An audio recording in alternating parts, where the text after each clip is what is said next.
Landaff, New Hampshire is named after a part of Cardiff. Cardiff, of course, is the capital city of Wales.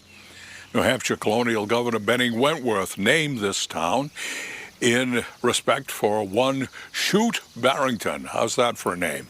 He was the Bishop of Landaff.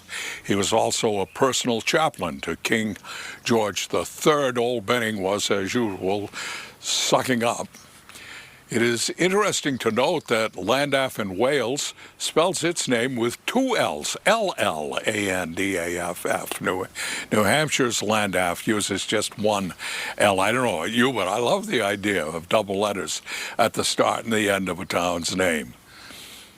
Landaff was to be, that is New Hampshire, the location for Dartmouth College back before they settled in Hanover, New Hampshire, but the original settlers in this town were upset when the area was granted a second time and taken away from them, they thought, and they brought suit to keep the college away from here.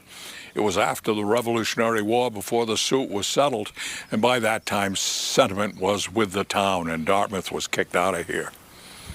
Landaff was twice the size it is today, but between the eastern part of town and the western part of town, there was some substantial hills, difficult to get from one place to the other. Generally, people in the east didn't trust people here in the west and vice versa.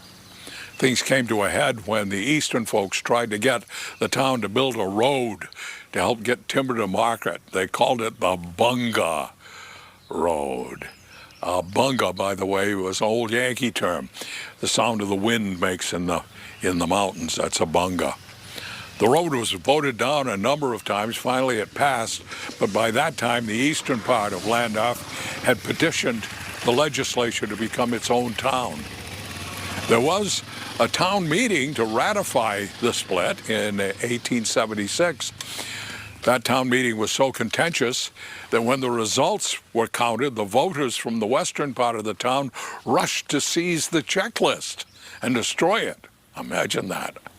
But the first selectman, a guy named Sergeant Moody, he reached into his desk and he pulled out a revolver and he pointed it at the mob. "First man who dares to come inside this rail," he said, "will have a funeral tomorrow." And boy, they believed him. And there was no funeral. And that night, the eastern half of Landaff became its own town. They called it Eastern. Now, this doesn't have anything to do with the story I just told, but you know that same year, that year that Eastern split from Landaff, that's 1876, that same year, a resident here in Landaff named Oscar Morrill grew a cucumber that measured 58 inches.